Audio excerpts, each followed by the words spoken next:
Hi, I'm Elizabeth, and today I want to talk about how food impacts our sleep. So I'm going to start with a question for you. Does different food make you feel different? Now, you might be looking at me and saying, obviously, of course it does. Or maybe you're saying, nope, I pretty much feel all the same all the time. I'm going to actually argue that the first answer, obviously, of course it does, is more of the right answer. If you're continuously feeling the same way no matter what you eat, either you're eating a lot of the same foods or you're not quite in tune with how your body reacts to different foods. And I might suggest you kind of tune that dial up a little bit or turn it up, tune it a little bit, and start paying attention to how you feel. Because the reality is that when we eat a lot of sugar or salad or bread or pasta or steak or potatoes or desserts, or we drink a lot of milk, or we drink a lot of water, or we have a lot of alcohol, or we eat a lot of chocolate, we're going to feel different. And when I have a lot of steak, I feel very different than when I have a lot of salad. But the other kind of odd thing is that how I feel when I eat a lot of salad is going to be very different from how you feel when you eat a lot of salad. So there's actually a lot that food impacts for us. It makes us feel all sorts of different things for all different reasons. But really understanding what food does to us is important because not only can food make you feel happy and excited and energized or bloated and uncomfortable and gassy and indigestion, heartburn, it can also really impact your sleep. And so today I want to dive into kind of the three main ways that food can impact our sleep, the main reasons, and how do you make assessments to determine if food is one of the challenges for you if sleep is a problem for you. There are a few ways that foods can interfere with sleep. So, number one, I'm actually going to lump two of them together because they're kind of similar, is heartburn and indigestion. Oh, heartburn, that wonderful feeling that if you're somewhere over probably 25, you've probably experienced heartburn. So, if you're not familiar, heartburn is that literally burning sensation in your chest, in your sternum. It's what it is, it's stomach acid kind of coming up into your esophagus. Um, but heartburn can be a really debilitating thing for some people. So, lots of people are medicated for it. Maybe they have to take medications and they eat certain foods. So heartburn can be triggered by all sorts of things like spicy foods, really acidic foods, so tomatoes, onions. Um, in theory, it can be triggered by acidic foods like lemons and oranges and citrusy fruit. Although I have to say, I've never actually seen that clinically or in people that I work with. So anyway, if you're one of those people, let me know. It can be triggered by really fatty, rich foods, fried foods, fast foods. It can be triggered by all sorts of different things in different people. But that sensation of heartburn is a really common one that will either wake us up or keep us from falling asleep potentially. Heartburn is also worse at night because as you lay down and you're flatter, it's easier for the acid to kind of splash up back up into the esophagus. So one of the recommendations for heartburn at night is that you can elevate the head of your bed a little bit, and that will improve your positioning a little. Heartburn is a really difficult thing in pregnancy for some people. I suffered from terrible heartburn during pregnancy.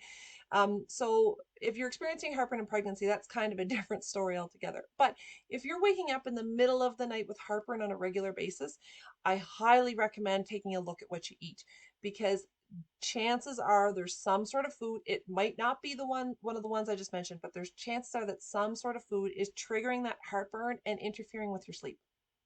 Number two, late night eating.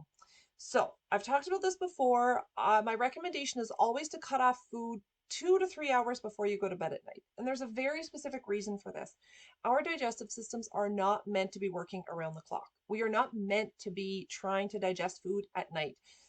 Night's job is for rest and restoration throughout the rest of the body. So we fix muscles and brain and cells and all sorts of tissues and organs and all those things. But digestion is not one of those.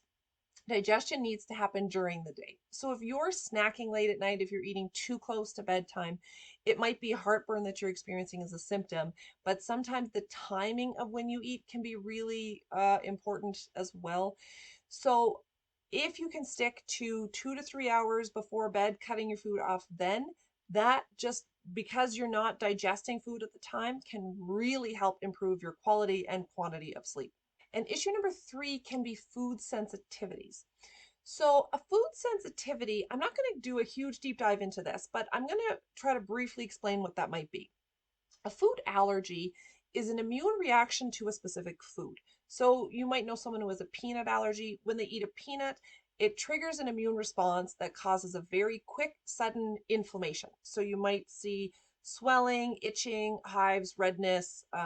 Swelling's a big one. So that's a food allergy. A food sensitivity is a different type of immune reaction. So still an immune reaction to food, still a lot of inflammation connected, but not so life-threatening and usually not so immediate. So food sensitivity inflammation can cause symptoms in almost any system of the body. We see joint pain, back pain, um, anything digestive, whether it's bloating, digestion, heartburn can be triggered by food sensitivities, skin issues, so acne, rosacea, eczema, oh, anyway, all sorts of things associated with almost any sort of inflammation in the body can be triggered by food. So if you're eating a lot of food that you're sensitive to, that can be making it harder to sleep at night. The problem is that that can make it harder to sleep at night based on almost anything. So it might be that you're eating something that aggravates back pain, or it might be that you're eating something that aggravates eczema that makes you itchy, or it might be that you're eating something that aggravates heartburn. So seeing if there's a connection there between the food that you're eating and how you're sleeping is a really great place to start. My recommendation is always to start tracking. So if you're finding that you're up, either you have a hard time falling asleep or you're up at night just feeling uncomfortable, typically when there's lots of reasons why we might not be able to fall asleep or we might wake up at night. But when they're food related like this, there's often something physical. So either we'll feel heartburn, we'll feel indigestion, we'll feel nausea, we'll feel kind of gross, you'll maybe feel bloated.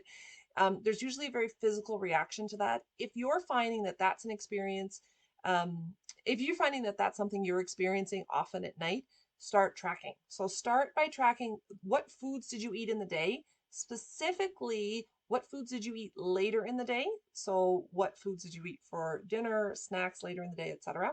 What time did you eat the foods? So how close to bedtime was it?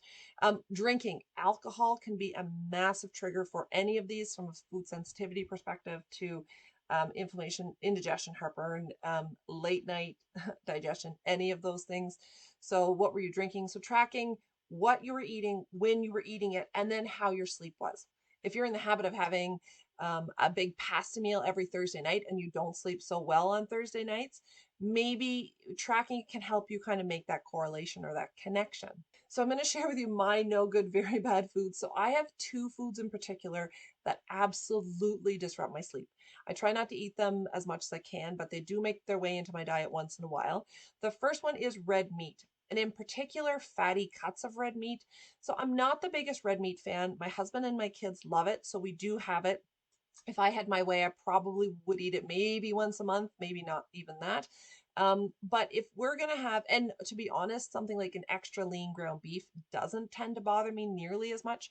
But if we're going to have like a nice steak or a roast or something like that, I am guaranteed to be up that night feeling just gross. Sometimes heartburn, sometimes just feeling off or not great. But red meat definitely affects my sleep. Another one that really impacts my sleep is bread or pasta or anything made of wheat. I don't actually eat a lot of pasta, don't eat a lot of bread either for this very reason. But if I'm going to have like bread with dinner or pizza or something like that, I guarantee I'm going to be up at some point in the evening and the night with heartburn is usually my symptom for that. So it doesn't mean I don't eat them. It just means that I'm aware of what the triggers are. It means that I try not to eat it as often as possible. And it means that I'm kind of adapting for that. So the best, like I mentioned, the best place to start for this is to track your food, track your sleep, and see if you can kind of watch for any sort of connections or correlations between the foods that you're having and the sleep at night. Um, it's really, really common for these things to be connected, sometimes in very obvious ways, sometimes in less obvious ways. But if you think that food might be a problem for you and interfering with your sleep and you don't really know where to start, let me know. Comment below, send me an email or message, head to my website or any of my social media channels, because this is something that I can really help with and I can help you kind of narrow things down. So reach out if you need some help. I'm curious, do you have foods that you know are going to make you not sleep very well at night? Or are you suspicious that there are foods, but you can't quite pinpoint you can't quite pinpoint which ones? Anyway, let me know if you have any questions or comments. I'd love to hear from you, and I hope you have a great day.